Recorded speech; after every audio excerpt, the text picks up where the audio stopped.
Selamat datang di video presentasi kami yang berjudul Peran Auditor Kantor Akuntan Publik dalam Mengidentifikasi Resiko Perpajakan Klien. Saya Berlian Sasafalis, NIM 63240069 dan ada rekan saya.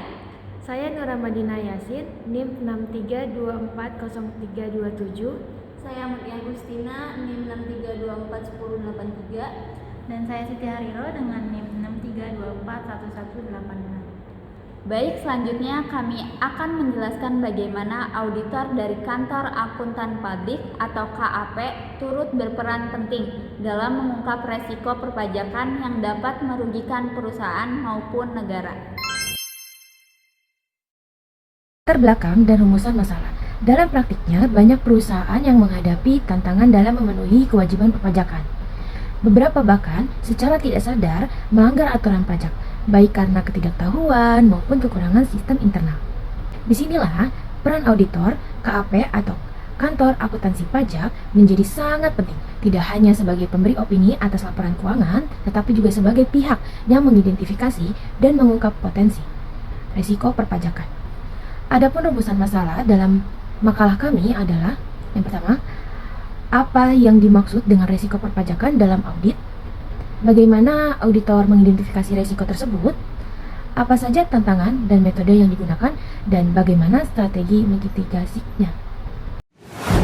Selanjutnya saya akan menjelaskan cara buat atau create billing PPh 21, yaitu buat Bupot 21, buat SPT Masa 21, billing PPh 21 atau sistem.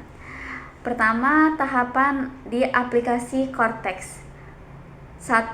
Login PIC atau role akses badan. Kedua, buat bukti potong 21, menu e-Bupot, bulanan pegawai tetap. Buat SPT Masa 21 di menu SPT. SPT buat konsep SPT. Setelah klik bayar dan lapor, Trikat billing PPh 21. Selanjutnya, login ke aplikasi Cortex. Buka halaman aplikasi Cortex dan masuk atau login ke dalam aplikasi yang sudah dibuka, lalu isikan NPWP 16 digit orang pribadi yang telah ditunjuk sebagai wakil atau kuasa. Lalu isikan kata sandi dan klik tombol login. Next, lakukan impersonating. Setelah login, akan muncul tampilan halaman beranda Cortex orang pribadi, yaitu tampilan ikhtisar profil wajib pajak. Setelah itu, lakukan impersonation akun instansi. Klik drop down list pengaturan akun dan pilih lalu klik akun wajib pajak instansi pemerintah. Praktik pembuatan bukti pemotongan PPh pasal 21 bulanan pegawai tetap atau BPMP. Next, pembuatan bukti pemotongan bulanan pegawai tetap. Baik, saya akan jelaskan sedikit modul e-Bupot terdiri atas pertama BPPU atau Bukti Potongan Pajak Unifikasi. Kedua ada BPNR, Bukti Potong Non-Residen. Ketiga ada Bukti Potong Penyetoran Sendiri. Keempat ada Bukti Pemotongan Secara Digunakan. Kelima, ada bukti pemotongan final dan tidak final selain pegawai tetap atau BP21. Keenam, ada bukti pemotongan PPh pasal 26 bagi wajib pajak luar negeri atau BP26. Yang ketujuh, ada bukti pemotongan masa pajak Desember atau masa pajak terakhir A1 atau BPA1. Kedelapan, ada bukti pemotongan masa pajak Desember atau masa pajak terakhir A2 atau BPA2, dan ada bukti pemotongan bulanan pegawai tetap dengan ter. Dan yang terakhir, unggah dokumen yang dipersamakan dengan bukti pemotongan atau pemungutan. Next, untuk membuat bukti pemotongan PPh pasal 21 bulanan bagi pegawai tetap, pertama pilih modul e-Bupot, kedua ada pilih menu bukti pemotongan bulanan pegawai tetap.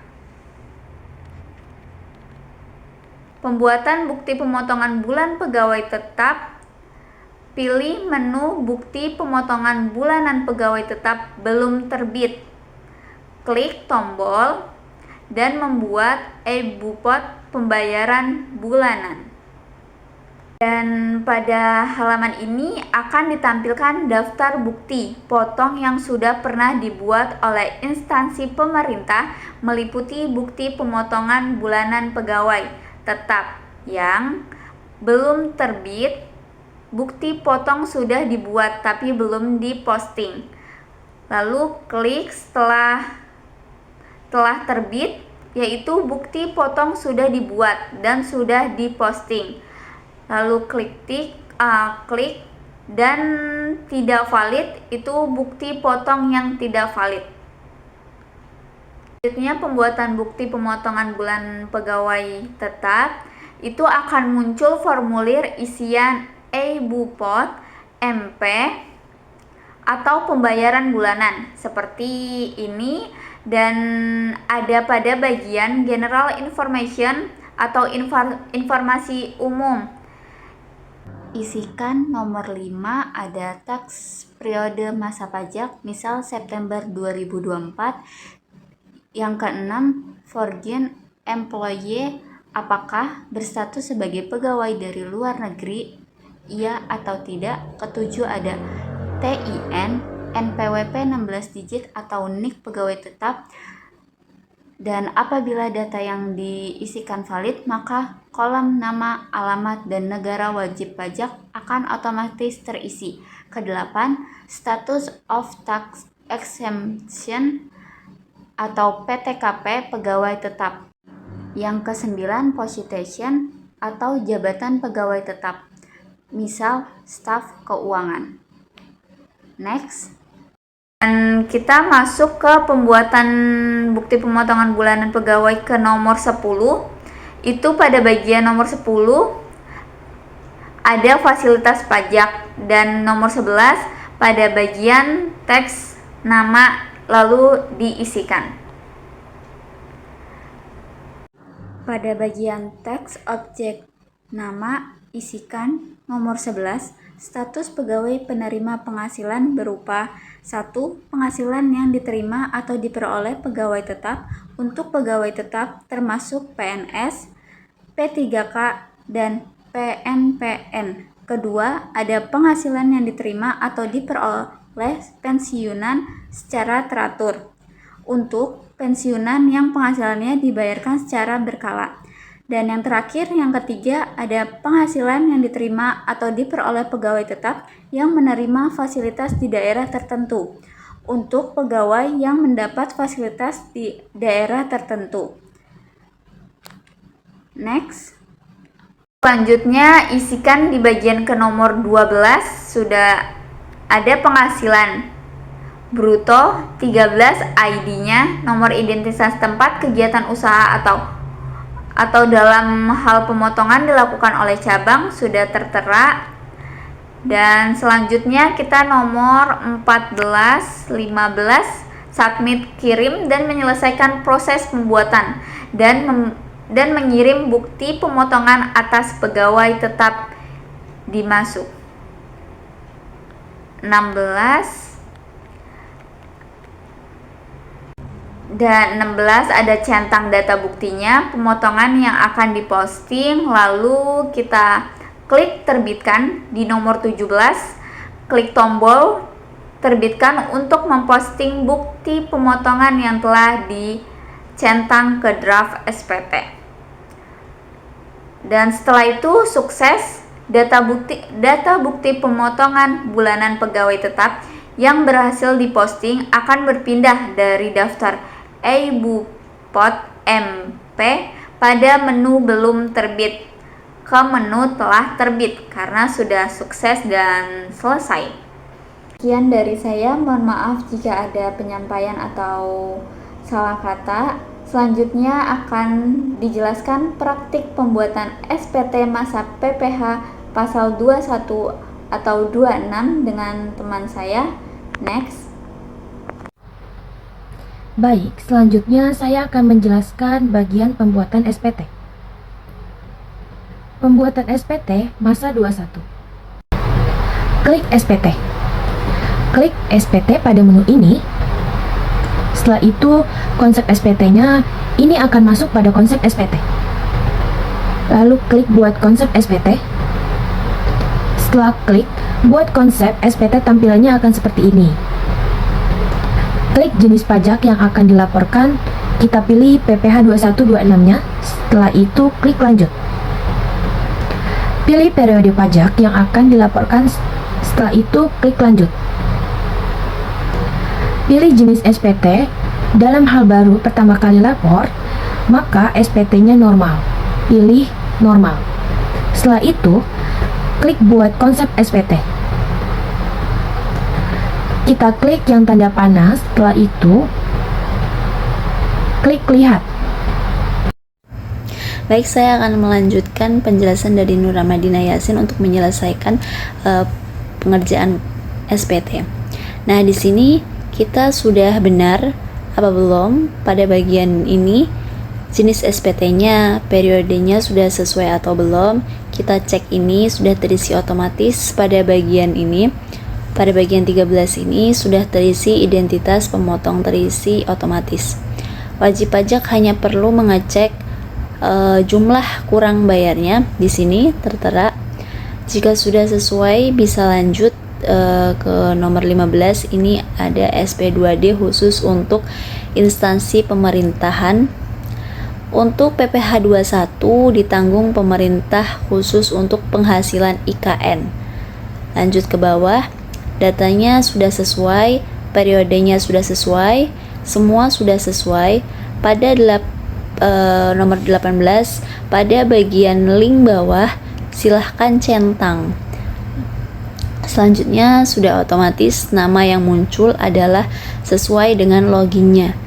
Dalam hal ini, jika wajib pajak ingin nama yang muncul adalah nama direktur, maka pastikan login menggunakan login direktur. Setelah itu lanjut, klik simpan konsep dan klik bayar dan lapor. Nah, setelah muncul apa yang sudah diinginkan, wajib pajak pilih nomor ke-23, pilih kode ODJP. Selanjutnya cek nomor NIK-nya, isi kata sandi, klik simpan dan pastikan ada keterangan sukses setelah itu.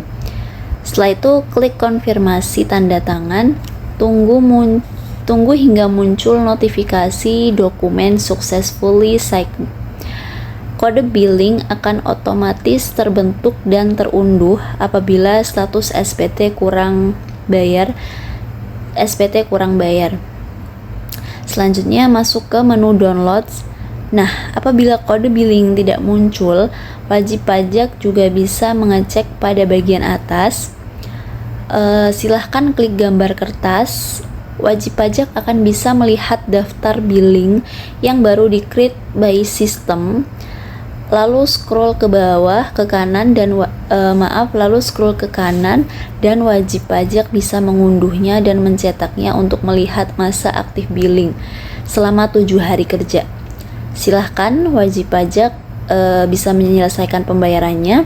Setelah itu SPT masa PPH pasal 21 yang sudah dibayarkan akan otomatis tersampaikan dan akan berpindah dari daftar SPT menunggu pembayaran ke daftar SPT dilaporkan. Setelah dipastikan SPT-nya berpindah ke SPT dilaporkan, silahkan dicek PPH pasal 21 periode pajaknya sudah sesuai atau belum. Wajib pajak bisa mendownload bukti BPE-nya atau bukti pelaporannya. dan bisa mendownload PDF atau cetakan SPT masa 21-nya. Jika sudah mendapatkan bukti BPE-nya, pelapor SPT pasal 21 telah selesai dilakukan. Baik, selanjutnya kami mengambil PT Sinar Terang sebagai studi kasus dalam makalah kami. Profil singkat perusahaan PT Sinar Terang Abadi atau PT-STA adalah perusahaan manufaktur lampu LED yang berdiri sejak 2015. Dalam tahun buku 2024, PT-STA menunjuk kantor akuntan publik Harapan dan rekan untuk melaksanakan audit, laporan keuangan, dan melakukan identifikasi risiko perpajakan. Perusahaan ini memiliki anak usaha di Batam dan juga memperkerjakan tenaga kontrak melalui vendor outsourcing. Berdasarkan audit tahun buku 2024, Kap Harapan dan rekan menemukan 3 potensi resiko perpajakan yang perlu dicermati lebih lanjut. Yang pertama, ada resiko transfer pricing. Auditor menemukan bahwa PT STA menjual komponen LED ke anak perusahaan PT STA Batam dengan harga di bawah harga pasar, tanpa dokumen transfer pricing yang memadai. Sebelum itu, apa sih yang dimaksud dengan audit? Audit adalah proses untuk menilai kewajaran laporan keuangan berdasarkan bukti yang telah diperoleh. Lalu apa bedanya audit dengan auditor? Auditor, khususnya dari kantor akuntan publik, harus memiliki kompetensi, independensi, dan tanggung jawab profesional. Selanjutnya, apa sih resiko perpajakan itu? Resiko perpajakan adalah potensi terjadinya pelanggaran terhadap ketentuan perpajakan seperti contohnya, 1 ada transfer pricing yang tidak wajar, yang kedua ada beban fiktif, yang ketiga ada tidak melakukan pemotongan PPh sesuai dengan ketentuan. Dalam laporan keuangan audit, ditemukan adanya resiko transfer pricing. Auditor menemukan bahwa PT Sinar Terang Abadi menjual komponen LED ke anak perusahaan PT STA Batam dengan harga di bawah pasar, tanpa adanya dokumen transfer pricing yang memadai. Berikut adalah data transaksi dari PT Sinar Terang Abadi. Jumlah unit yang dijual adalah 10.000 per unit. Harga jual ke afiliasi adalah 35.000 per unit. Harga pasar rata-rata saat itu adalah 50.000 per unit. Selisih harga yang kita dapatkan adalah harga pasar rata-rata dikurang dengan harga jual ke afiliasi. Kita dapat menemukan bahwa 15.000 dikali 10.000 unit sama dengan 1.050 juta. Potensi koreksi PPh yakni 22%. 22% dikali dengan 1.050 juta. Dapat ditemukan bahwa 33 juta untuk potensi PPh. Auditor menyarankan agar manajemen membuat dokumen local file dan master file untuk kepatuhan transfer pricing sesuai PMK 213/PMK03/2016. Sebagian besar beban promosi tidak didukung oleh bukti sah. PT Sinar Terang Abadi mencatat beban promosi dalam jumlah besar, tetapi sebagian tidak memiliki bukti pendukung sah atau tidak adanya invoice atau kontrak. Berikut adalah data transaksi dari beban promosi fiktif. Total beban promosi adalah 500 juta, tanpa bukti pendukung ada 120 juta, potensi koreksi fisikal ada 120 juta, potensi PPh badan 22%, yakni 22% dikali 120 juta sama dengan 26.400.000. Auditor memeriksa stempel bukti transaksi promosi dan menyarankan PT Sinar Terang Abadi agar menerapkan prosedur dokumentasi biaya yang lebih ketat dan hanya mencatat biaya yang dapat diakui secara fisikal. Selanjutnya dapat ditemukan adalah PPh 21 outsourcing. PT Sinar Terang Abadi menggunakan jasa outsourcing untuk 50 tenaga kontrak selama 6 bulan tanpa melakukan potongan PPh 21, pada sebagian dari mereka. Berikut dapat kita lihat data dari tenaga kontrak 50 orang, honor per orang per bulan adalah 5 juta. Periode kerja ada 6 bulan, total honor adalah 5 juta dikali 50 orang dikali 6 bulan sama dengan 1.500.000.000. PPh 21 efektif rata-rata adalah 5%. Yakni dapat kita hitung bahwa 75 juta yang tidak terpotong ada 60%. 60% dikali 75 juta sama dengan 45 juta. Yang selanjutnya adalah ringkasan potensi resiko perpajakan. Jenis resiko pajak ada, yang pertama ada tadi transfer pricing, yakni potensi koreksinya ada di angka 150 juta. Potensi pajak kurang bayarnya ada di 33 juta. Yang kedua ada beban promosi. Total tadi ada 120 juta. Potensi pajak kurang bayar ada 26.400.000. PPh 21 outsourcing. Potensi koreksinya itu tidak ada. Kemudian potensi pajak kurang bayarnya ada di angka 45 juta. Total resiko pajak dari potensi koreksi ada 270 juta. Potensi pajak kurang bayar ada di jumlah 104.400.000. Pada resiko fisikal, potensi koreksi pajak sebesar 33 juta dan kemungkinan sanksi administrasi, yakni bunga atau denda. Yang kedua ada resiko hukum. Jika kasus diperiksa lebih lanjut, PT Sinar Terang Abadi bisa menghadapi sengketa pajak. Yang ketiga ada kepatuhan. Tidak adanya dokumentasi transfer pricing merupakan pelanggaran terhadap ketentuan PMK 172-PMK.03-2023 atau peraturan sejenis yang terbaru. Tantangan auditor.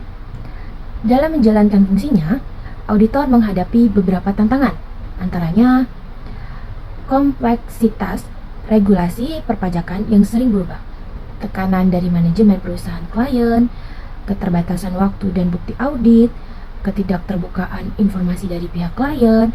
Oleh karena itu, auditor harus tetap menjaga independensi, menjunjung tinggi etika profesi, dan terus memperbaharui kompetensi melalui pelatihan dan penggunaan teknologi audit seperti data analitik.